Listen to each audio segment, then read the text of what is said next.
और किसी नाम से नहीं। ये भी कहा बच्चा जब तुम जय गुरुदेव नाम लोगे, मैं तुमको मिलूंगा, मैं तुम्हारी मदद करूंगा। शंका किस बात की? लेकिन और किसी नाम से नहीं, इस नाम से मिलूंगा। तो स्पष्ट वादा नाम से हो गया, और स्पष्ट वादा काम का हो गया कि जिनको मैंने नाम दान दिया, जब तक इन जीवात्माओं को इनके घर में ही पहुंचा लूंगा, मैं मानव शरीर को छोड़ के जाने वाला नहीं हूं। यह भी परिचय दिया। कहने का मतलब जब सब परिचय मिल गया तब ये शंका का कुछ काम था। शंका का जब परिचय नहीं होता तभी होता, और परिचय में जाने के बाद ही शंका हो गई। अब महापुरुष समय से क्या कह रहे, किसके लिए क्या, वो तो उनकी मौज मर्जी की बात है। अभी कुछ कह रहे तुम्हें सच्चा ईमानदार देखकर शाम को उसमें कह दे नहीं, अरे उसको ठीक नहीं है तुरंत। तो उनके लिए कहना, किस लिए कह रहे, क्यों कह रहे, किस काम के लिए, किस परीक्षा के लिए, किस जानकारी के लिए, तो जिनको तो मालूम नहीं है कि परीक्षा कैसे ली जाती है। आदेश के द्वारा, बच्चों के द्वारा काम करा के, संदेश सुना के तरह तरह से, और जीव जिस तरह का होता है उस तरह से टिक पाता, वो टिकना मुश्किल है। सबसे बड़ा परिचय की जानकारी है सुमरन ध्यान भजन। अगर ये नित्य नियम से करते रहो सुबह शाम, तो आपको किसी से पूछने की जरूरत नहीं है। सब परिचय तुम्हें अंदर में खुद ही मिल जाएगा। लेकिन आप साधना करते हो और सेवा भी नहीं करते हो और सत्संग वचन सुनते नहीं हो, तो विश्वास कैसे होगा? ये विश्वास के लिए 3 तरीके बताए गए आपको कि सत्संग सुनो और फिर सेवा करो, और जब मन का गुमान गरुड़ घमंड उतर जाए तो भजन करने दो। इसके पहले मन भजन में लगेगा नहीं, क्योंकि ये बड़ा गुमानी रहा है और हमेशा मनमानी करता रहा। जहाँ इच्छा हुई आपके शरीर को लिया, उस इच्छा को पूरी कर दी। काम में लगा दिया, क्रोध में, लोभ में, मोह में, अहंकार में, ईर्ष्या, राग, द्वेष में, ऐसी गंदगी में फंसा दिया। अब मन बेचारा जब गंदा हो गया और गंदगी में सारी शक्ति खराब कर दी, अब इसके पास बदपुरुष नहीं है कि स्वतः खड़ा हो जाए। तो कहा कि सत्संग वचन सुनाकर मन को बुरी गंदी आदतों से हटाया जा सकता है। अगर वचनों को मान ले, विश्वास करे और जीवन में उतार ले। जब सत्संग सुनेगा तो पता चलेगा कि मैंने जो जघन्य अपराध पाप किए, इनसे कैसे मुक्ति मिलेगी। तो ये सेवा का आधार समझ में आ जाएगा कि सेवा से हमारा ही काम हो सकता है। और तो कोई ऐसी युक्ति आपके पास से नहीं, और है तो भजन, उसमें आपका मन लगता नहीं, तो शरण करके सेवा बता, सेवा करो, सेवा करो, सेवा करो। और सेवा का फल सबसे बड़ा है,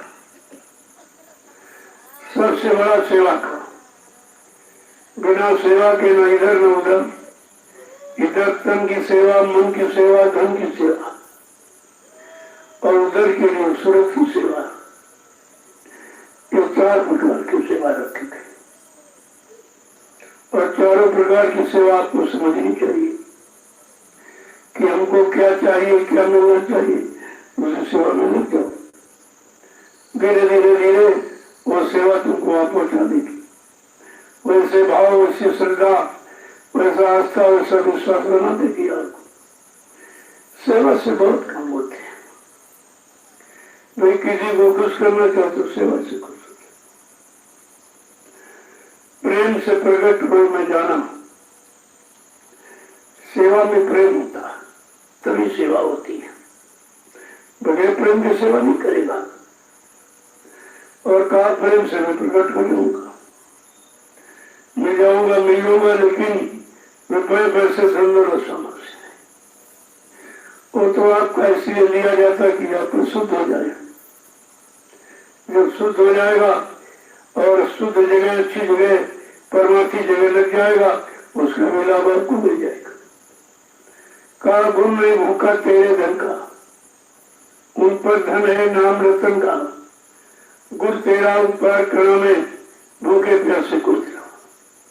ये उनका उपकार है कि तुम्हारा लेते उनको तो जरूरत नहीं है, जिसके बाद नाम की दौलत, नाम का खजाना, ये क्या करेगी? ये कागज की मुद्रा क्या उसके सामने है, लेकिन फिर भी तुम्हारा शुद्ध कर देते और सही सच्चे परमार्थी काम में लगा देते, उसका भी लाभ आपको दिला देते। वैसे पैसे से कभी परमार्थ किसी का नहीं बना, लेकिन समृद्ध मालिक आज कागज की मुद्रा पर खर्च और आपका उसी मुद्रा से भी तमाम काम बना देते। कहने का मतलब ये है, जब तुम सत्संग, सेवा और भजन को समझ लोगे तो फिर करने में मन लगने लगेगा। अभी आपने ये नहीं समझा कि सत्संग किसी को सुनाया जाए, सत्संग का मतलब क्या, हमारे जीवन में इसका क्या काम है, सेवा क्यों कराई जाए, सेवा का क्या मतलब, सेवा से क्या काम होगा, भजन में क्यों बैठाया जाता है, भजन से क्या होगा, क्या लाभ मिलेगा। जब ये करके आप जानकारी प्राप्त कर लोगे तब ये तुम्हारा सेवा में उत्साह लगने लगेगा। फिर आप सबके बदले सेवा करने लगो कि चलो जितनी हो जाए उतना ही काम हो जाएगा। लोग एक दूसरे की बदले में सेवा करने लगते, चलो भाई कमजोर है इसके बदले में कर देंगे, तो जो जैसा होता है उसको वैसे सेवा दी जाती है। जैसा होने का मतलब जैसे कर्म करके आया है, उन्हीं कर्मों के अनुसार सेवा बता दी जाती है, तो कर्म जल जाते हैं, तो सब तरफ से मदद की जाती है। ये मदद, सहयोग देने का तरीका है कि जीव की मदद कैसे की जाए, सहयोग कैसे दिया जाए। तो आपके साथ ये सत्संग सुनाने का, सेवा में लगाने का, भजन कराने का तरीका, और इन तरीकों से समझ लो तो आपको फिर कुछ नहीं करना, कोई भय नहीं रहेगा, निर्भय हो जाओगे। और जब तक निर्भय नहीं तब तक डर तो काल का है, दयाल का कोई डर नहीं। दयाल डराने नहीं आया, आपको डर से मुक्त कराने आया, निर्भय कराने आया कि काल माया का डर खत्म हो जाए। अगर डरते हो तो मौत से डरो, मौत का डर रखो कि मौत तो निश्चित है, सत्य है, एक दिन जरूर आएगी और मौत से कोई बच ही नहीं सकता। राजा रंग धनीमानी पढ़ा लिखा पुरुष, स्त्री पुरुष, कोई मौत से कोई नहीं बचेगा, क्योंकि ये मौत का देश है। इसीलिए इसको मृत्यु देश भी कहते हैं, मृत्यु लोग कहते हैं कि हाँ मृत्यु एक दिन सबकी निश्चित है, लेकिन मृत्यु में जाने के पहले इस शरीर से काम ले लो और ऐसा काम ले लो कि दोबारा मौत के झगड़े में आना ही न पड़े। जब भजन करके जीवात्मा पाक साफ निर्मल हो जाएगी और सेवा करके ये तन पवित्र पाक साफ हो जाएगा, तो जीवात्मा का ये मनुष्य मंदिर है, शरीर, वो मंदिर गंदा है, इसलिए जीवात्मा बेचारी संकोच में बैठी है। जितने सत्संग सुन के और सेवा करके इस तन शरीर को निर्मल पवित्र कर लोगे, जीवात्मा खुश हो जाएगी। आज मेरे रहने का मकान साफ हो गया, बहुत गंदा था लेकिन साफ हो गया, बस उसी से अपना उधर की तरफ चलने लगती है।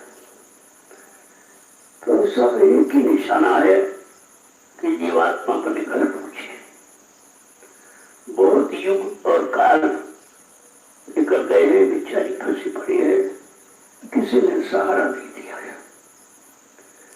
पहली बात तो किसी को जानकारी नहीं थी,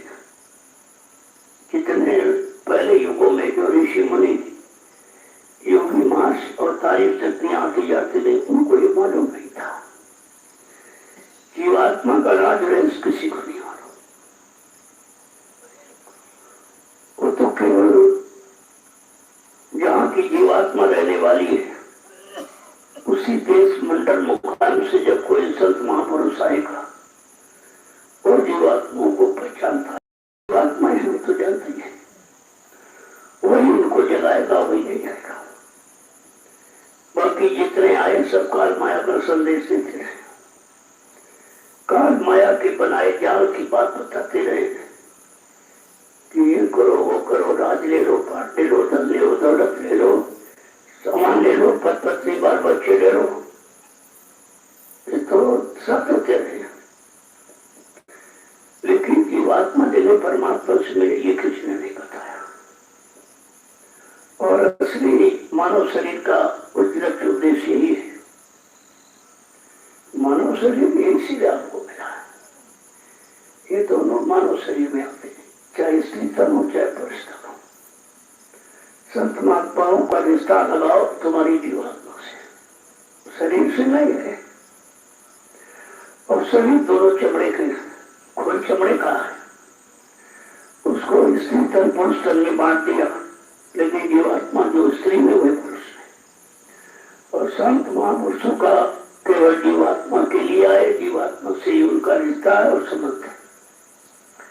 और उसी को जगाने की युक्ति नामदान आपको दे दिया कि जल्दी से घर गृहस्थी परिवार में रहकर जो तुम्हारा एक कर्म कर जाए, कोई बेटा है, कोई बेटी है, कोई पति है, कोई पत्नी है, धीरे से कर्जा निपटा दो ताकि दोबारा आपको ना आना पड़े। अगर कोई कर्जा रह गया तो आपको फिर मानव तन में आना पड़ेगा। इसलिए सारे कर्जों को आपकी बाहर निकालने की कोशिश करो। जिनका जिनका लेन देन है, जिनका जिनका हमारे संबंध है और रहा है, तो उनका धीरे से कर्जा निपटा दीजिए सेवा के द्वारा। सेवा कर दो, कर्जा निपट जाएगा। अभी भोजन बना दिया, कपड़े धो दिए, और कोई परेशानी बीमारी गाड़ी आई तो अंतर्यामी दवा दे दिया। बहुत छोटे मोटे, छोटी मोटी सेवा करके अपना कर्जा उतार दो। अगर कर्जा रहेगा, पति का रहेगा फिर आपको आना पड़ेगा, पत्नी का रहेगा तो फिर उसको आना पड़ेगा, बेटे का रह गया और बेटी का रह गया, तुम परिवार छोड़ के भाग गए, चले गए, कर्जा सब बाकी रह गया। तो भागने से पीछा नहीं छूटेगा, क्योंकि काल बड़ा बरियार, बड़ा जबरदस्त है। वो कर्जा अपना लेना जानता है, कहीं न कहीं अटका के अपना कर्जा आपसे ले लेते। इसलिए सीधे सीधे दे दो और आपका काम बन जाए। परिवार में प्रेम से रहो, एक दूसरे कर्जे निपटा दो और बस यहाँ से चल पड़ो। तो बात कर्जे की समझ में नहीं आई लोगों को। जो साधु हो गए, चले गए, कई जन्मों के लिए कर्जे नाते रह गए, क्योंकि कर्जा सब बाकी है। हमारे डर के परिवार में कुछ रहा नहीं तो परिवार छोड़ के भाग गए। ये तो कायरता है, ये कायरता है। परमात्मा ने सच्चा ईमानदार समझकर एक परिवार जाति में आपको जन्म दे दिया और सहयोग के लिए पति पत्नी ने दिए, और जो कर्जा था वो बेटा बेटी बन के आ गए उनके लिए। तो एक ही जन्म में अगर ये सब पूरा हो जाए तो दूसरा जन्म नहीं लेना पड़ेगा आपको। नहीं तो काया से जो कारण हुई बिन भोगे बच्चे नहीं को, शरीर इंद्रियों से जिसके साथ जो भी आपने किया है एक कर्म कर चाहिए, उसे धीरे से प्रेम से निपटारो, अच्छा रहेगा। अगर बार बार जन्म लेना तो पता नहीं फिर महापुरुष मिले ना मिले, उनकी मौज हुई, नामदान दिया ना दिया, या नामदान दिया तो दया नहीं किया। नामदान तो कबीर साहब से लेकर कितने लोगों ने दिया, लेकिन ये दया मौज किसी ने नहीं किया कि मैं तुम्हारी जीवात्मा को जगाऊंगा, परमात्मा से मिलाऊंगा। कबीर साहब ने तो ये कहा सुनी माने नहीं, दे धक्के दो चार। जो कहना और समझाना कुछ नहीं मानता, मारो धक्का चला जाए, ये कहा उन्होंने। तब उनका बड़ा कठिन है, क्योंकि वो गुप्त संत है। जो प्रकट संत आया वो दया का भंडार लेके आया, वो कोई सजा देने नहीं आया, और धीरे से प्रेम पैदा करके और तुम्हारा कर्जा निपटवा देगा। लेकिन आप बात समझ लो तब। तो ये जितने भी संत आए, कबीर साहब से लेकर जितने गुप्त संत थे, प्रकट में नहीं कोई आया, इसलिए प्रकट में घूम के कोई संदेश नहीं दिया और दरवाजे दरवाजे आवाज नहीं लगाई। और जिसको देखा, कोई श्रद्धा है, कोई सेवा है, कोई प्रेम, कोई भाव देखा, तो उसके कान में नामदान दे दिया। लेकिन ये नहीं कहा कि मैं नामदान दे रहा हूं तो तुम्हारी जीवात्मा को जब तक काल माया के देश से निकाल के घर नहीं पहुंचा लूंगा तब तक मैं शरीर से नहीं जाऊं। ये किसी ने नहीं कहा। ये वादा केवल समर्थ मालिक का। यही पहचान है सत्य महापुरुष की। और काम में नामदान देते रहे, लेकिन लाउड स्पीकर लगाकर इस सृष्टि में किसी ने नामदान की शुरुआत नहीं किया। ये पहले महापुरुष है। अब तो बहुत लोग नकल कर रहे हैं, लेकिन शुरुआत किसी ने नहीं किया। मतलब जब से ये बनी जब से ये सब पहचान है। अगर ये पहचान आपको याद रखते हैं तो फिर आपको भूल नहीं होती, कोई शंका संदेह नहीं होता। अब महापुरुष किसके लिए क्या कह दे, किस मौज में कह रहे हैं, कौन सी मसलहत है इसमें, वो तो कैसे समझ पाओगे। आज कहेंगे चलो उसको मालिक बना दो, 2 दिन बाद करेंगे इसको हटा दो, अब वो पुराना रिकॉर्ड दिखाएगा हमको कहा कि मालिक बना दो, मालिक बना दो, मालिक। लेकिन ये नहीं बताया कि 2 दिन बाद हटा दिया तुमको। वो तो ईमानदार या कोई परीक्षा देखे इसको अहंकार आएगा, गरूर आएगा, घमंड आएगा कि नहीं आएगा। क्योंकि जिसको मालिक बनाया जाएगा बिल्कुल पाक सामने बन होगा, जिसके अंदर किसी तरह का कोई अहंकार नहीं होगा, किसी तरह का कोई लोभ लालच नहीं होगा, ऐसे को इतनी बड़ी संगत मालिक बनाया जाता है, इसलिए बनाया जाता। तो आप संदेश तो सुनते हो लेकिन समझते नहीं हो। कितनी बार आदेश दिया और बाद में कहा नहीं।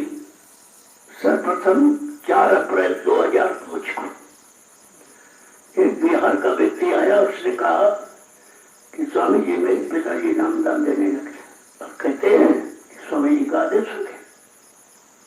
तुरंत 4 अप्रैल 2005 को आदेश जारी किया, सारी संगतों को बचा। मैंने हिंदुस्तान में किसी को भी नामदान देने का कोई अधिकार नहीं दिया। इसके बाद 2010 में फिर सुसंगत में उथल पुथल, प्रेमियों को अहंकार, करोड़ गुमान, कमंड के हम अध्यक्ष हैं, हम मंत्री, हम ये गुरु को भूल गए, सब अध्यक्ष बन गए। फिर आदेश जारी किया कि आज तक मैंने जितने आदेश दिए सारे आदेशों को नष्ट कर रहा हूं। न मेरे यहाँ कोई अध्यक्ष, न मंत्री, न वक्ता, न प्रवक्ता। सब लोग सेवादार बनो, भजना नदी बनो। परिवर्तन सेवादारों से, भजना नदियों से होगा, अध्यक्ष मंत्रियों से, वक्ताओं से, नेताओं से परिवर्तन नहीं होगा। फिर लोगों ने खुरबुर किया, उनको नामदान आदेश, सबको 5 लोग नामदान देश में देने लगे। तो फिर 2011 में कहा बच्चा मैंने हिंदुस्तान में किसी को भी कोई नामदान का आदेश नहीं दिया है, ना हमारी कोई ऐसी भी मौज है, क्योंकि नामदान के काबिल अभी कोई नहीं है। नामदान वो देगा जो अपनी जीवात्मा को जगा के परमात्मा से मिला लेगा और 7 जन्म आगे 7 जन्म पीछे जीव के पाप कर्मों को धोना जानता है, वो नामदान दे। अब ये शर्त है। तो कहने का मतलब कि महापुरुष कब क्या मौज में कहते हैं, आगे पीछे क्या राज है, क्या रहस्य है, ये तो लोगों में समझ में नहीं आता। अपने मतलब की बात पकड़ लेते, बाकी सब हो जाते। अब एक छोटा सा पकड़ लिया कि बाबा जी ने हमको नामदान को कह दिया और बाकी जो संदेश 60 साल समय वो कहाँ चला गया। यानी 60 साल वाला नहीं याद है, 2 बच्चे नहीं याद है, क्योंकि उसमें अपना स्वार्थ है, अपना मतलब है, अपना मान सम्मान है, अपना पद है। और बाकी संदेश जो वो जीवों के कल्याण के लिए होता उतारा वो कहाँ चला गया? कल्याण वाला तो भूल गए। इसलिए किसी के कहने के चक्कर में मत रहो, पुराने संदेशों को उठाकर देखो तो आपकी समझ में सब आ जाएगा कि महापुरुष एक पल में क्या शिक्षा करते थे। इधर से उधर, उधर से उधर, उधर से उधर दे नहीं लगते, बदलते नहीं। तो तुमको तो समय का वचन सुनना चाहिए। समय के वचन तो तुमको याद नहीं है, और पिछले कोई बता देता उसको तो मान लेते हो। अरे तुमने अपने कान से क्या सुना? इतने दिन मथुरा में गए, बाबा जी जो भी संदेश देते सब अपने राष्ट्रीय मन से और सबको सामूहिक रूप से राष्ट्रीय कार्यक्रम में, होली है, जैसे भंडारा है, कोई पुण्य है, इन्हीं कार्यक्रम पर आदेश देते। मैंने लोगों से पूछा भाई कि बाबा जी के मुंह से हिंदुस्तान के किसी प्रेमी ने राष्ट्रीय मंच मथुरा या राष्ट्रीय कार्यक्रम मथुरा में कभी सुना है कि बाबा जी ने अपने मुंह से कहा कि मैंने इसको नामदार के लिए कहा या इसको मैंने वसीयत के लिए कहा, आगे क्या होगा? कहा मैं आजीवन अध्यक्ष रहूंगा। ये सब भूल गए सब। अभी जीवन समाप्त नहीं हुआ, बीच में अध्यक्ष बन गए, बीच में गुरु बन गए, सब नामदार दे देते। चलो अगर कहा कोई है तो जाने के बाद जो होगा, तुमने जाने वाला तो कोई प्रमाण दिया नहीं अभी तक किसी ने, कोई मौत का प्रमाण नहीं किसी पास, कुछ भी। तो ये सब चीजें आपको समझनी चाहिए थी, लेकिन कुछ नहीं, उसको भूल गया। कहने मतलब समय का संदेश समय के लिए होता है। आज समय कुछ कह रहा है, स्थितियां परिस्थितियां कुछ कह रही हैं, तो उसके आधार पर कुछ कह दिया जाएगा। लेकिन कल जब समय बदल दिया गया, परिस्थितियां बदल गई, तो कुछ और होगा, और कुछ हो तो चंद मिनट में इधर से उधर। उनको देर नहीं लगती परिवर्तन में। कहा था तुम सब भग जाओ फिर भी परिवर्तन कर दूंगा। अब तुम यही पकड़ के बैठोगे हमारी जरूरत नहीं, हम सब भाग जाएंगे। बात है, ये बात है कि मैं सब कुछ कर सकता हूँ, तुम रहो या न रहो। अगर रहोगे तुम्हारा नाम हो जाएगा, और नहीं रहोगे काम तो हो ही जाएगा। और कहीं से जमीन फाड़ कर आसमान तोड़कर परिवर्तन तो होगा, इसे कोई रोक नहीं सकता। और परिवर्तन किसी इंसानी शक्ल की बस की बात नहीं है। ये मोटी मोटी पकड़ आपको रखनी चाहिए थी। तो जब इशारों को भूल जाओगे तो फंस जाओगे आप। इशारा किसके लिए हो रहा, क्यों हो रहा? परीक्षा के लिए भाई कहा नहीं इसको मालिक बना दो, बड़ा ईमानदार। और थोड़ी देर कहते नहीं बड़ा बेईमान हटा उसको। अब तो गौरी अभी ये कह रहे थे, भी कह रहे, अरे वो क्यों कह रहे थे, अब क्यों कह रहे हैं, ये क्यों के चक्कर में तुम क्यों हो? तुमको तुम्हारा लाभ किसमें है, अपने लाभ की बात सोचो। तो कहने का मतलब है कि महापुरुष के कहते हैं संत वचन अटपटे और झटपट लखे न कोई, और जो झटपट लखे तो झटपट दर्शन हुए। बड़े अटपटे वचन है, उन्हीं अटपटों में लोग फंस जाते बेचारे। ये कहा था, ये कहा था, ये कह रहे हैं, ये क्यों कह रहे, वो क्यों कह रहे, वो कह रहे। कल मैंने आपको बताया था कि एक छप्पर का एक छप्पर छाओ, फिर कहा नहीं इसको उठा के वहां दूसरी जगह ले चलो, ये जगह ठीक नहीं।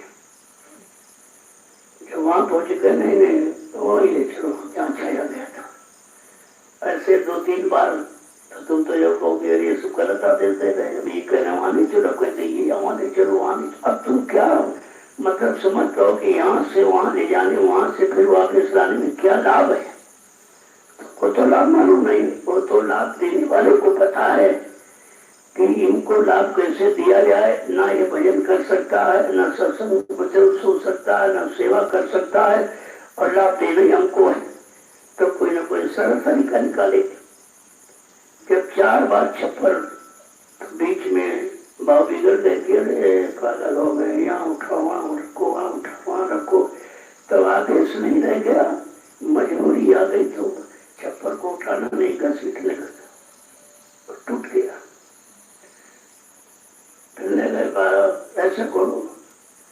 और जहां छाया गया तो वहीं ले चलो।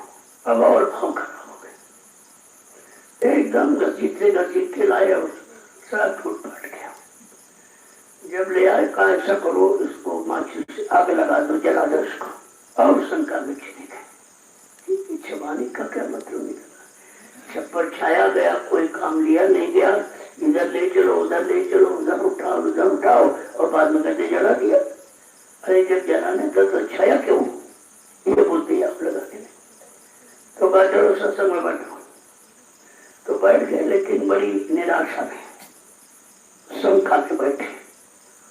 जब शुरू किया कि जब छप्पर छाया जिसने, उनके कर्म कट गए, और जिसने उठा के दूसरी जगह ले गए उनके कर्म कट गए।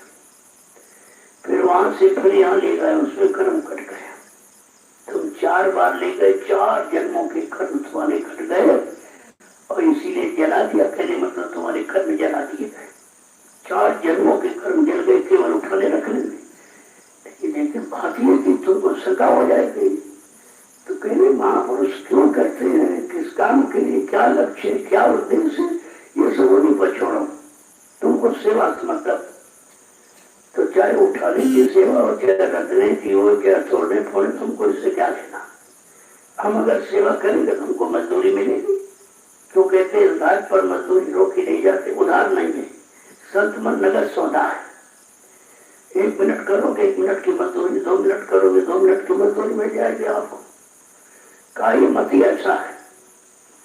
लेकिन जब पूर्ण, इसीलिए कहा कंप्लीट सरेंडर, आत्मसमर्पण, जब आप समर्पण भाव बन जाओगे, सबको दे दिया गुरु को, तो फिर क्या रहेगा, फिर शंका काय भी करते। कहा तन मन दिया, फिर क्या अपना रहा। ऐसी जन भक्ति कोई बिल ना करे, इसलिए भक्ति सबसे न कमाई गई। का बिना गुरु भक्ति होती नहीं, और सत्संग बिना कोई पाई नहीं। गुरु भक्ति पाने का रास्ता सत्संग है। सत्संग नहीं समझ में तो गुरु भक्ति कैसे शंका हो जाएगी कि पैदा हो जाएगी। तो कहा कि भक्ति करना है आसान इतना नहीं, जितना वाणी से सबको सुनाई गई। बिन गुरु की कृपा भक्ति होती नहीं, जिनको सत्संग बिना कोई पाई नहीं। वेद पुराणों में महिमा नवधा भक्त की लोक सुख का आधार क्यों माना गया। सब बड़े जीव है भूल ब्रह्म में, और कहा कि सब भूल ब्रह्म में बड़े बस गए, और किसी को उसका ज्ञान ही नहीं रहा। सब बड़े जीव है मोह के जाल में, धर्म ग्रंथों में महिमा सुनाई गई। भक्ति करना है आसान इतना नहीं, जितना वाणी से सबको सुनाई गई। बिन गुरु की कृपा भक्ति होती नहीं, जिसको सत्संग बिना कोई पाई नहीं।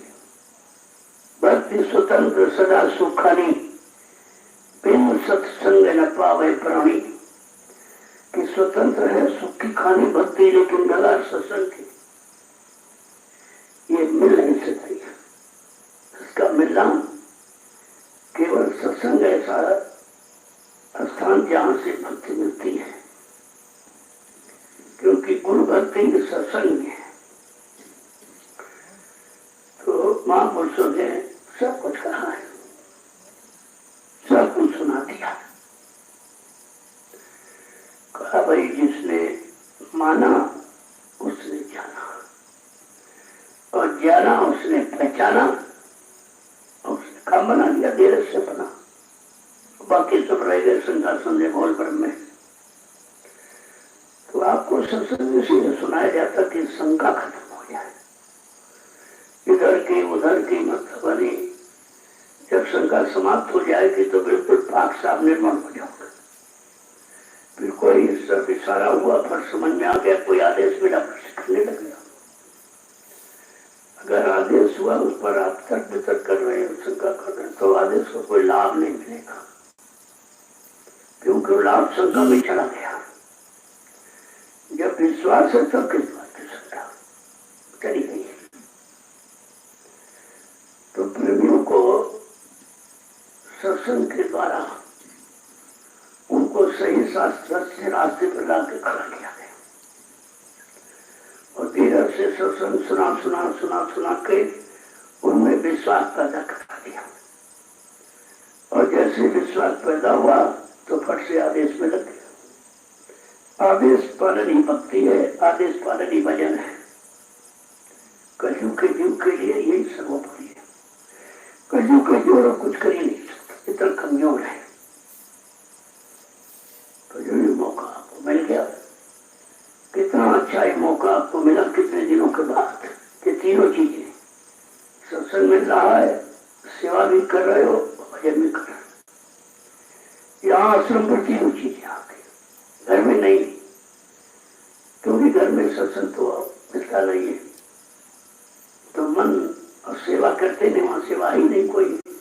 सेवा है तो बाल बच्चों के पालने की, वो सेवा नहीं है, वो तो कर्म कर्जे की अदायगी है। अब यहाँ है ये सेवा है, क्योंकि ये अपने लिए नहीं, दूसरों के लिए। जो मिट्टी डाल रहे हो, ये मिट्टी जब पड़ेगी, नींव बनेगी आश्रम की, तो ये तो कितने लोग आगे, करोड़ों लोग आगे बैठेंगे। इस मिट्टी का कितना बड़ा लाभ। एक जलिया मिट्टी की कीमत कोई अदा नहीं कर सकता। कितने बड़े भव्य इमारत की स्थापना होगी, जब तक आश्रम की नींव रहेगी, यहाँ लोग आते जाते रहेंगे, सुमरन ध्यान भजन करेंगे, सेवा करेंगे, वो लाभ उन प्रेमियों को मिलेगा जिन्होंने मिट्टी डाली। भाई मिट्टी पर तो ये इमारत बनेगी, कोई आसमान में थोड़ी बनी है। तो ये मिट्टी मत समझो, तुम्हारा शरीर एक दिन मिट्टी हो जाएगा। मिट्टी में शरीर को मिट्टी में मिलने के पहले इस मिट्टी से शरीर को सार्थक बना लो। शरीर के द्वारा किए पाप कर्मों की अदायगी करा दो, तो कभी इतनी मिट्टी समझना। एक आदमी आया, बड़ा बीमार था, पागल हो गया था। तो उसके पिता रेलवे में ड्राइवर थे, हमारा बहुत दवा कराई, ठीक नहीं हुआ। हमने कहा मिट्टी, इसी को मिट्टी डालो, जाओ तुम भर के इसके सिर पर रखो, तो सिर का भूत उतर जाएगा। और इसके लिए मिट्टी से शरीर को खो, जिससे नहाया जाता, ऐसे मरो। तो 8 दिन किया, वो पागल ठीक हो गया, मिट्टी से ठीक हो गया। देखो मिट्टी की महिमा है। वो मिट्टी नहीं है जो अपने खेतों में आप दिख रहा, ये वो मिट्टी है जिसे तमाम शरीर मिट्टी हो जाने के पहले अपने कर्म कर्तव्यों को उतार लेंगे। तो वो कितना बड़ा राज है इसमें, ऐसे जितनी यहाँ सेवा हो रही सब आप देखो, ये देर नहीं लगा, ये देखो चंद दिनों में आपका अस्त्र तैयार।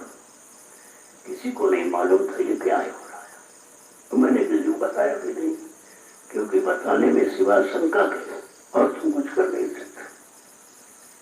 जब बन के तैयार हो गया, मैंने कहा अरे भाई एक मंच बनवा लो, एक मंच।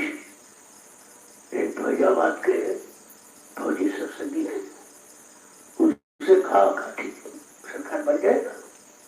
उन्होंने अपनी गाड़ी कमाई, लगाई, ये मंच तैयार हो। अब ये बताओ ये कमाई कैसी जगह लगाए है, कितने लाख लोग संदेश सुनेंगे। इसको कहते हैं परमार्थ की कमाई में पैसा ऐसे लगता है। कितनी बड़ी चीज बन के तैयार हो गई। अब जब संदेश होगा तो पता चला भाई सत्संग स्थल है, सत्संग स्थल है। तुमने कहा बता दो, तुम पहले तो आपको विश्वास नहीं होगा। किसी को नहीं मालूम था कि इसमें खेती होगी। जब मैंने कहा भाई इसमें आलू लगा दो, तुम्हारे भंडारे में सब्जी की जरूरत पड़ती है और सब सब्जियां तैयार कर लो, तो संगत का धन बच जाए और वो धन आश्रम में लग जाए। और ये खर्चे वाला अभी तुम्हारा खेत है, तैयार करो। देखो कितनी जल्दी प्रेमियों ने सब सब्जियां लगा दी। अब ये 2 महीने के बाद तैयार हो जाएगी। आपका जो हजारों रुपए सब्जी का भंडार में खर्च होता बच जाएगा। तो वो कितना बड़ा लाभ। और सबसे बड़ा लाभ है कि निरोग सब्जी, कोई दवा ववा ये सब ऐसा कुछ नहीं, बिल्कुल एकदम गाय के गोबर की खाद ये प्रेमियों ने दी है। देखो उनके सबसे बड़ी सेवा भाई, वो गोबर खाद आ गई और आप खेत में पड़ गए, सब्जी तैयार हो जाएगी। सबको सेवा का मौका है अगर करना सीख जाओ। सेवा कोई छोटी बड़ी नहीं होती है। जिस सेवा से मतलब तुम्हारा काम हो जाए वही सेवा तुम्हारे लिए बड़ी है। तो धीरे धीरे सबके विचार बदल रहे हैं। सब प्रेमी जगह जगह खबर दे रहे भाई हमारे यहाँ खाद है, हमारे यहाँ खाद मंगा लो मंगा लो। अब उनके यहाँ खाद जो लेने जा रहे हैं उनका लाभ, सेवा कर रहे हो। उनके सिर पर डलिया रखी है तभी खरीदारी है। जिसने सिर पर डलिया रखी उसको वो क्या लाभ नहीं पाएंगे। अगर वो ना होते तो यहाँ तक आई नहीं पाती। तो ये कड़ी में कितने लोग जुड़ रहे हैं और सबको लाभ मिला। एक कड़ी उससे जंजीर की तरह एक कड़ी दूसरी कड़ी तीसरी कड़ी ऐसे सब जुड़ते चले जाओगे, सबको लाभ मिलता रहेगा। कहने का मतलब है कि सेवा कलयुग में प्रधान है। अन्य युगों में पूजा पाठ जैसे प्रधान है, ऐसे कलयुग में सेवा करना कितना सरल है। पूजा पाठ में खर्चा बहुत था और ये लाभ नहीं था। पूजा पाठ करने से कर्म नहीं तुलते, पूजा पाठ करने से उस पूजा पाठ का लाभ मिलता, लेकिन जो तुमने कर्म किए जमा किए वो नहीं तुलते, वो उससे नहीं कर सकते। तो तुम्हारे तो सब तरफ से लाभ ही लाभ है।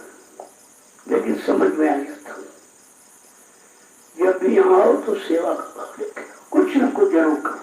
बैठे मत, कुछ न कुछ शरीर से करते रहोगे, शरीर के कर्म धोते रहेंगे और तुम बैठ गए तो कुछ नहीं होगा। यहाँ बैठने लेटने का लाभ नहीं है, यहाँ तो कुछ न कुछ करने का लाभ। कुछ नहीं प्रेमों को पानी पिला, अरे भाई रोटी खाओ, रोटी परो, ये सब सेवा ही तो है। जो ये कहे सेवा नहीं करते तो वो झूठ है। इतनी सरल से सरल सेवा है, वो भी करके आप लाभ उतना ही पा सकते हो। जैसे आपने बैंड देखा, बैंड बाजा, बैंड बाजों में सब तो स्वर निकालते, एक भोपू रहता, बाद में केवल भो की आवाज करता, कुछ नहीं करता, और पैसे उसको रोज नहीं मिलते, तनख्वाह उसको रोज नहीं मिलती है, क्योंकि उसी टीम में वो भी सम्मिलित है। इस तरह से सेवा छोटी बड़ी कोई, लेकिन सेवा के लाइन में आप खड़े हो, सेवा में लगे हो तो लाभ आपको उतना मिलेगा, ऐसा नहीं है। अब तुमको नहीं मालूम है कौन कैसे कर्म करके आया। अगर धन से खराब कर दिया तो धन आपको सेवा में लगा देंगे, उससे तुम्हारा काम। और शरीर से किया तो शरीर सेवा में लगा देंगे। कोई जवान बाणी से किसी को उल्टा सीधा कह दिया, निंदा आलोचना कर दिया, बदले अश्लील शब्दों का प्रयोग कर दिया, तो वो भी तो कर्म दोष है।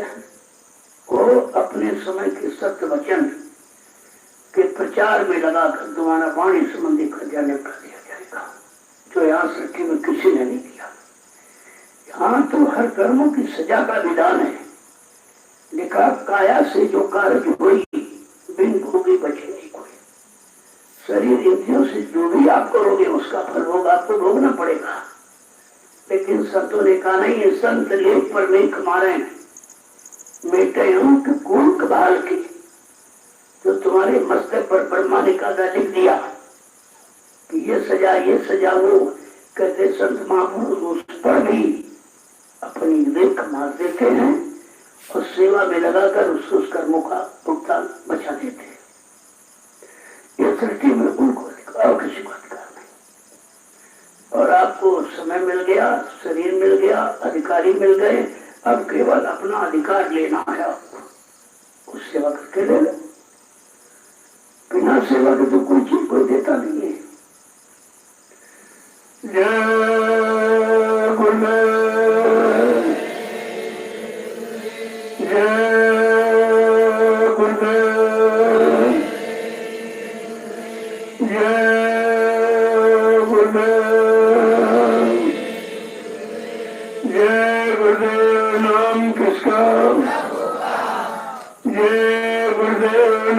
किसका? प्रभु का प्यारा नाम। अब आप लोग खड़े हो जाओ।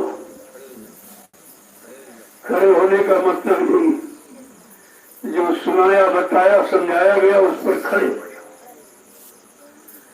अब उस पर रखने की बैठने की जरूरत नहीं है, खड़े रहने की। जब यहाँ से जाओ ये रखो इच्छा की तुम्हारी फिर बढ़ा।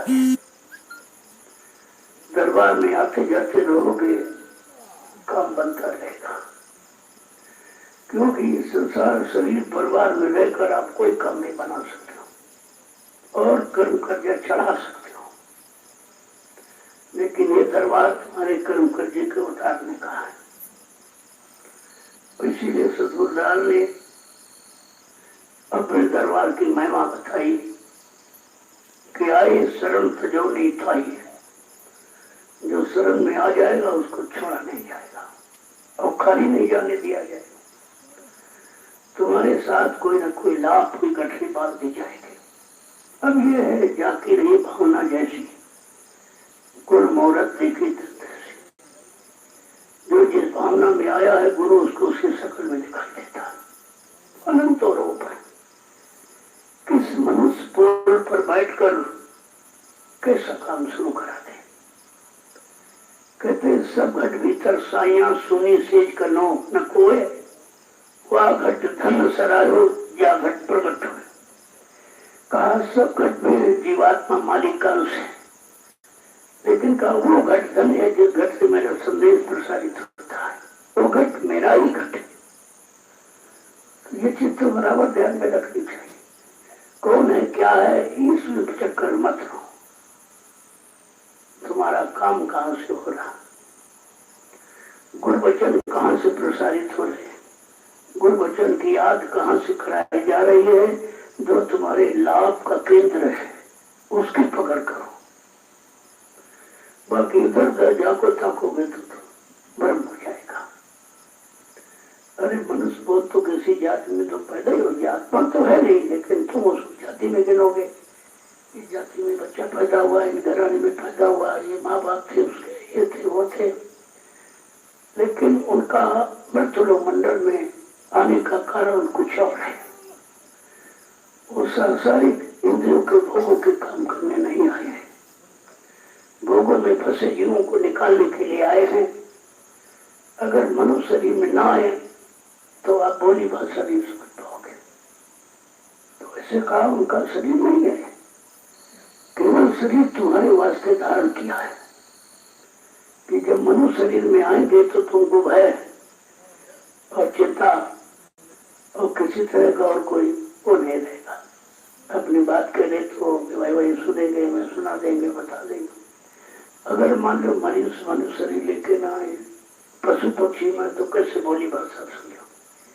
या कोई शरीर न धारण करे आवाज दे तो आपको भी भूत आ गया, भूत आ गया, तो तुम समझोगे कैसे। तुम्हारे समझाने के लिए कहा गुरु ने मानव तन धारण किया है नहीं। गुरु ने कहते हो पुरुष पावर है, जो मनुष्य पोल पर बैठकर शक्ति का इजहार करता है। गुरु अगोचर छिपी हुई शक्ति चले चले में काम करते हैं। तो अगर इन वचनों को पकड़ कर रखो तो शंका खत्म। हमें किसी से क्या लेना, वो किस नाम के हैं, किस गांव के हैं, किस जाति के हैं, क्या भाई हमारा काम कर रहे कि नहीं कर रहे। जो मेरा काम कर रहा वो मेरा है। जब डॉक्टर के पास जाते हो जाति पूछते हो, मास्टर के पास तो जाति पूछ, प्रधानमंत्री मुख्यमंत्री को जाति पूछता है। जाति पाति तुम यहाँ पूछ रहे हो, झगड़े झंझट पैदा करती हो। तुमको मतलब की वस्तु ली अपने घर आ गए। बाजार में जाते हो, मार्केट में खरीदने किसी जात पूछते हो, क्योंकि तुम्हारा उद्देश्य वस्तु से। ऐसे तुम्हारा उद्देश्य होना चाहिए कि हमारा लक्ष्य की पूर्ति होगी कि नहीं हो, हमारा काम कहाँ से हो रहा। निशाना जब इस तरह कर रखोगे तो कोई भ्रम नहीं होगा। जय गुरुदेव,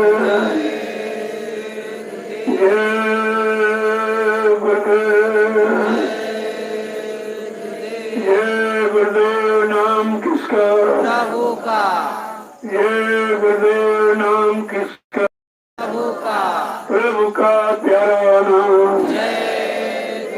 जोर से बोलो, सब मिल बोलो, बोलना होगा, अभी से बोलो, दुख दर्द हरेंगे, सब कष्ट हरेंगे, सुख शांति भी देंगे, सबके दाता, सबके मालिक, प्रेम से बोलो, ये नाम नहीं इंसान का, नाम है प्रभु का, ये नाम नहीं इंसान का, काम है प्रभु का। जय गुरुदेव। तो जब भी सत्संग में आओ एकदम सादगी में, जितने महिलाएं बेटियां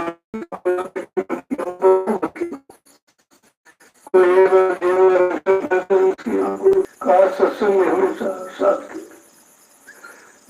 सादगी अपना भी का सत्संग में हमेशा सादगी, सादगी में हो, क्योंकि तुम्हें कुछ लेना है और तुम्हें अपना काम बनाना है। उस तरीकों को सिर्फ अपना, जब तक रहो प्रेम से, ये दिखा दो लोगों को कि गुरु परिवार किसे कहते हैं, गुरु भक्ति किसे कहते हैं, गुरु भक्ति किसे कहते हैं, गुरु अनुशासन किसे कहते हैं, गुरु वचनों का पालन किसको कहते हैं।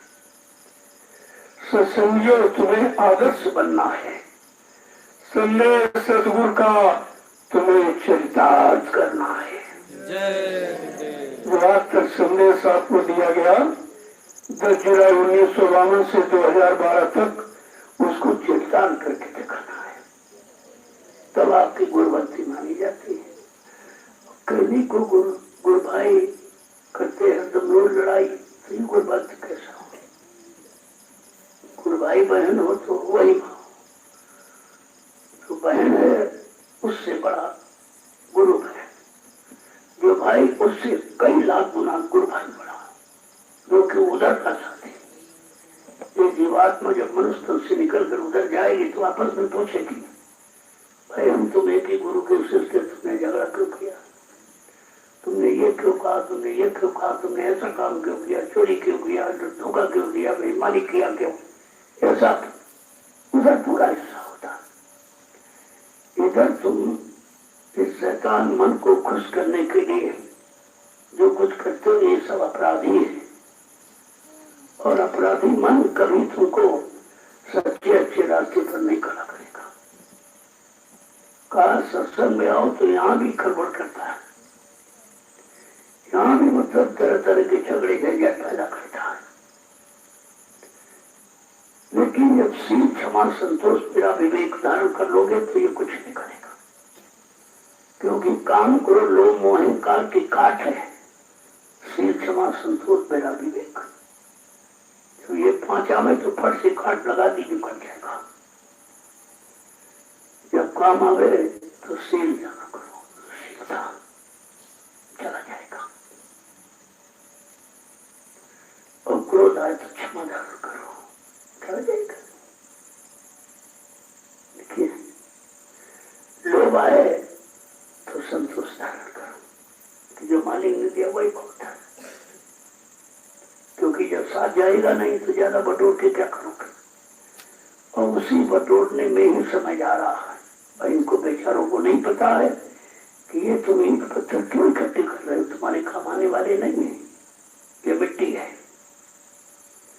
कबीर साहब ने इशारा किया था, ये माया किनकी भई जामे जग बौराना हो, का सारे संसार को पागल बना के रखा है और ये किसी की नहीं होगी। क्यों? ये लक्ष्मी विष्णु की पत्नी, तुम्हारी कैसे बन जाएगी?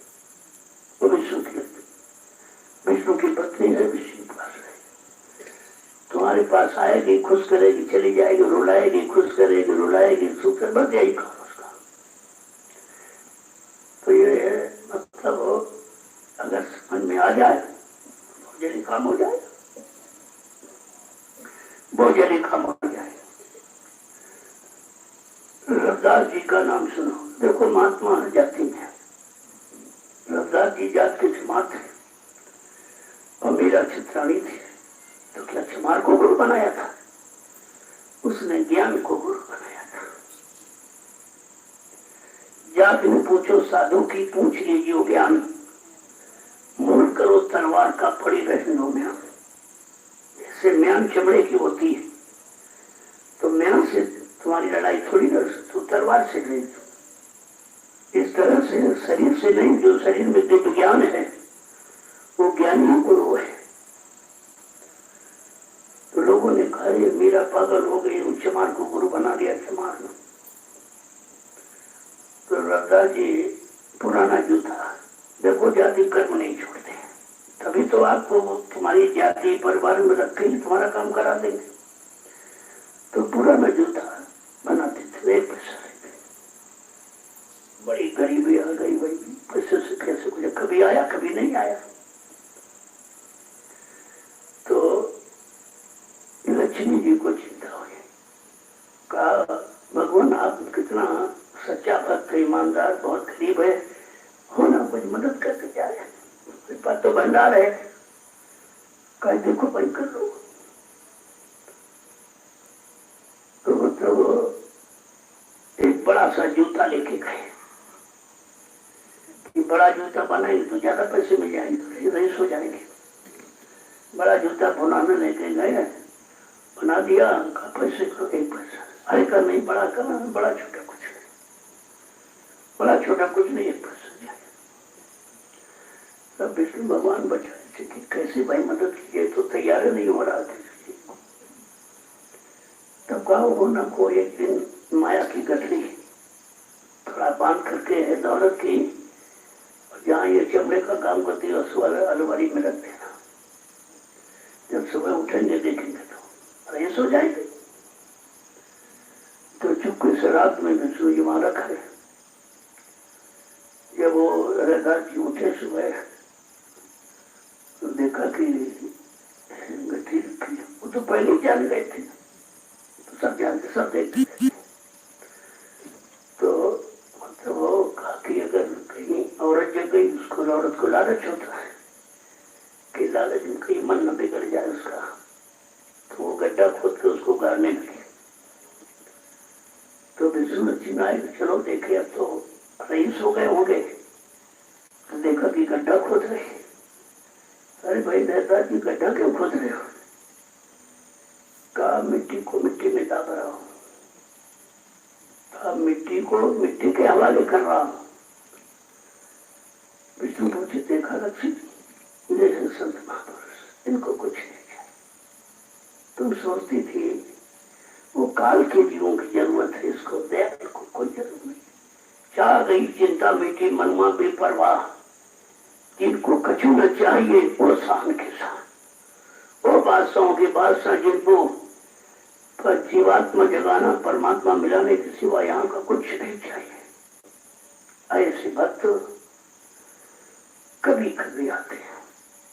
तो रविदास जी देखो चमार के घर पैदा, सुपत जी बंगू क्या पैदा हुए, पट्टू साहब माली क्या पैदा हुए, तुलाराम बनिया क्या पैदा हुए। देखो सब आए जाते हो ताकि तुम्हारे दिमाग से जात पात हट जाए कि महापुरुष कहीं आकर के जन्म ले सकता है और कोई माँ बाप बना सकता है, लेकिन उसका काम स्वयं परिवार से नहीं, समाज और देश के लिए होता है, यह समझाने के। और कबीर साहब जुड़ाए क्या देखो, सबका इतिहास पढ़िए तो पता चलेगा।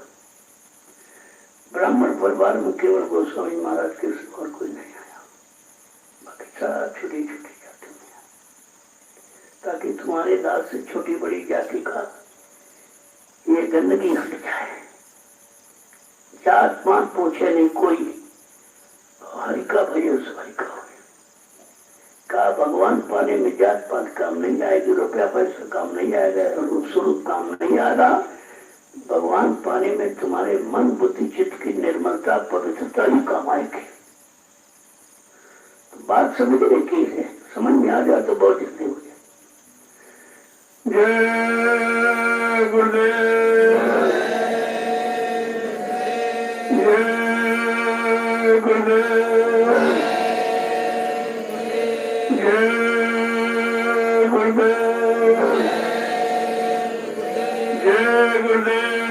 नाम किसका? प्रभु का। जय गुरुदेव नाम किसका? प्रभु का। जय गुरुदेव नाम किसका? प्रभु का। प्रभु का प्यारा नाम। सतयुग को लाएंगे, विश्व में शांति को लाएंगे, जन जन में प्रेम को लाएंगे। स्वामी जी का कहना है शाकाहारी रहना है। क्या खाने से हुए खराब? अंडा मछली मांस। क्या खाने से होगी भलाई? साग सब्जी दूध मलाई। अब कुछ होने वाला है, वक्त बदलने वाला है। जो अभी समझ न पाएंगे, वो बार बार पछताएंगे। जो अभी जान न पाएंगे, वो जीवन भर पछताएंगे। स्वामी जी की वाणी है सतयुग मानी, निकल कचू मर जाएगा। यदि स्वामी जी की बात न मानी। निकल कचू मर जाएगा। जय गुरुदेव। तो आप लोग सत्संग का प्रसाद लीजिए। दिन भर आपने मेहनत किया है, परिश्रम किया है, शरीर को आराम चाहिए और भंडारे का प्रसाद लेकर गुरु नाम लेकर सो जाओ।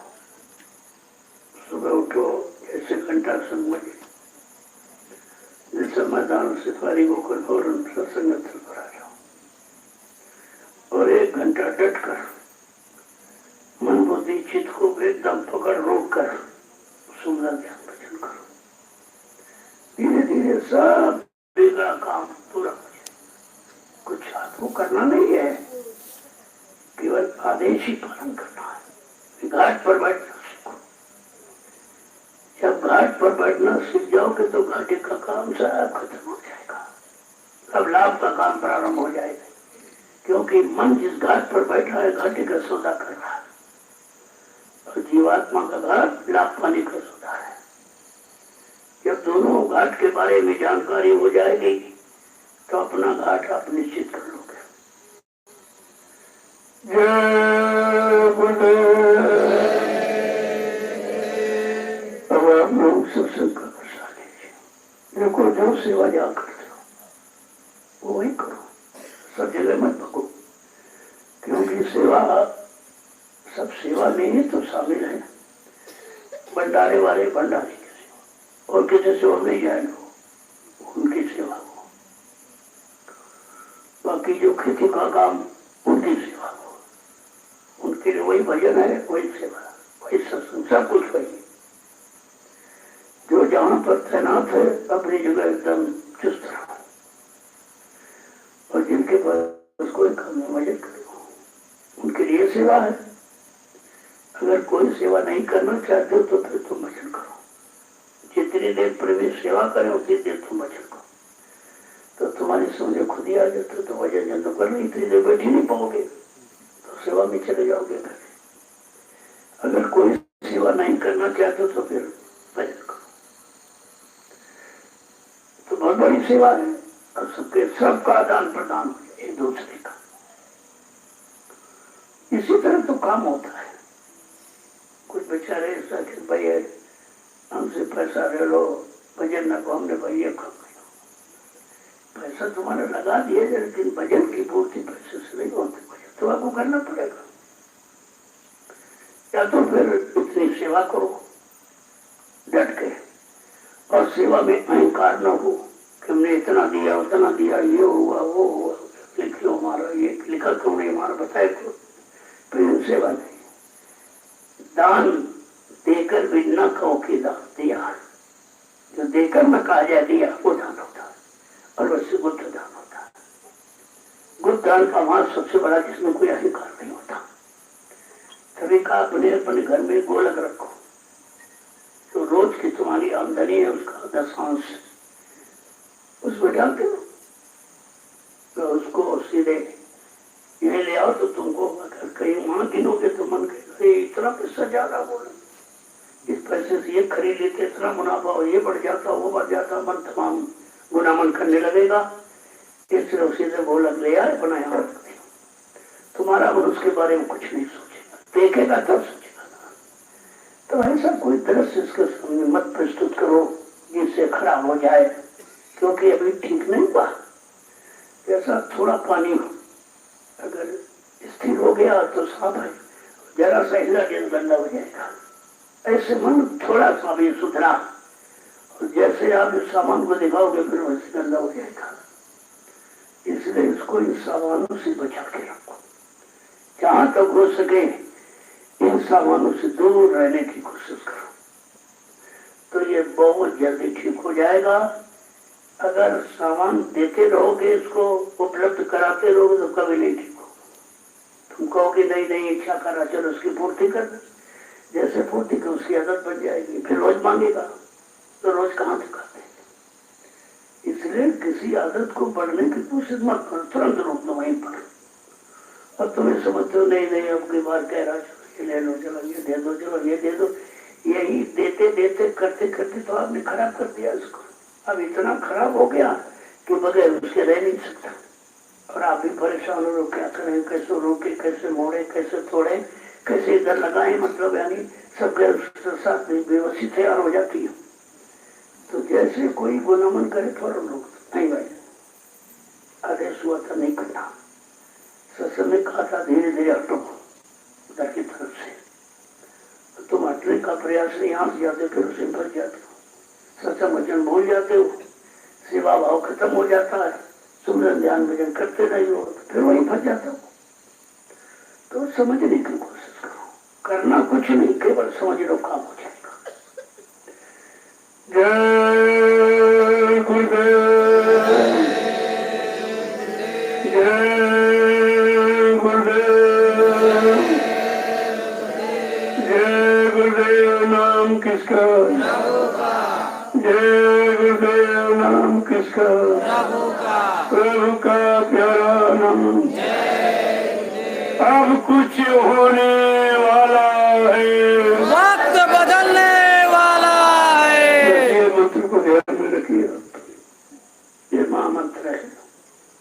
अब कुछ होने वाला, उस होने वाले में भागीदार बन जाओ, क्योंकि होने वाला कोई रोक नहीं सकता, हो तो होगा, लेकिन तुमको क्या लाभ मिलेगा? जो भी करो सच्चा ईमानदारी के साथ सेवा करो, ईमानदारी से करो तो फलीभूत हो जाएगी। जरा सा बेईमानी किया तो लग चला जाएगा, फिर आपका खत्म हो जाएगा, सजा के भागीदार बन जाओगे। तो ये संत मत बहुत सीधा साधा सरल मत है, समझ में आ जाए तो कुछ नहीं करना, केवल मुड़ना है। अपने मन को केवल विषयों भोगों से मोड़ना, और आपको कुछ करना ही नहीं है। एक एक वचन को जब दृढ़ता मजबूती के साथ पकड़ोगे तो ये वचन मन को उधर जाने नहीं देंगे। वचन में वो ताकत है, इसीलिए इसको संतों ने शब्द बाण कहा। यह ऐसा बाण है जाके लगी शब्द की चोट, जो भय सतगुरु की ओट। जिन्होंने सतगुरु का सहारा लिया और नाम बाण को आगे रखा, उनका काम कर लो, वो अहंकार कुछ नहीं कर सकता। साधु सिंह समान है, गरजे अनुभव ज्ञान, काम क्रोध लोभ मोह छोड़ भगे मैदान। दिखाई नहीं लगा, साधु हो जाओ। साधु माने दाढ़ी बाल लाल पीला सफेद कपड़ा नहीं है, साधु माने तन मन वचन इंद्रियों को साध लो, वो साधु है। बड़ी सच्ची परिभाषा सीधी साधी। आपको तो गृहस्थी में साधु बना दिया, और यहाँ इसीलिए आपको बुलाया जाता है। कभी 1 महीने, कभी 2 महीने, कभी 4 महीने, कभी 6 महीने, धीरे धीरे धीरे गृहस्थ आश्रम से आपको विरक्ति सिखाई जाए कि बाल बच्चों को कैसे छोड़ोगे, कैसे निकल पाओगे। कभी 2 दिन के लिए, कभी 1 सप्ताह के लिए, कभी 1 महीने के लिए, तो 2 महीने के लिए। धीरे धीरे जब तुम्हारा 1 साल का हो जाएगा, फिर आपका मन पक जाएगा, फिर उधर जाने के लिए तैयार नहीं होगा। और अभी तो 2-4 दिन में बेचैन हो जाते हो, क्योंकि बहुत दिनों से वहां रह रहे हो। वहां की रहने गहने का असर है मन पर, यहाँ की रहने गहने का असर नहीं डाल पाए, और तभी आपके अंदर भाव नहीं बनता है। जय गुरुदेव। अब आप लोग सत्संग का प्रसाद लीजिए। ये सायंकाल का लघु सत्संग 88,000 ऋषियों की तपोभूमि नैमिषारण्य में बराबर आपको याद रखना चाहिए। ये वही जमीन है जहाँ पर 88,000 ऋषियों की तपस्या की थी। आज उनकी तपस्या का फल जागा है। जो सदगुरु की वचन, सदगुरु की वाणी का इसके उनके वायुमंडल में प्रसारण हो रहा है। जो उन्होंने इसको शुद्ध किया था, आज उसका फल उनको भी मिलेगा। जमीन तो शुद्ध कर ली तपस्या से। अब जब तक इस पर कोई अच्छा काम नहीं होगा तो तपस्या का मतलब है क्या? उनको कहाँ मजदूरी मिलेगी? उन साढ़े 88,000 ऋषियों की मजदूरी मिलने का समय आ गया है। इसीलिए इस तपोभूमि पर सतगुरु धाम की स्थापना होने जा रही है। ये चीज आपको याद रखना चाहिए। नैनी धाम में सतगुरु धाम बिल्कुल नई आवाज है, नया जय घोष है। धीरे धीरे सारे हिंदुस्तान में फैल जाएगा, क्योंकि आज तक ये काम किसी ने किया नहीं है। मैं तो विचार करना चाहिए कि तुमको कितने बड़े काम में सम्मिलित किया जा रहा है, कितने बड़े काम में लाभ पाने के भागीदार बनाया जा रहा है। तो ध्यान देना चाहिए आपको सब चीजों पर। जय गुरुदेव।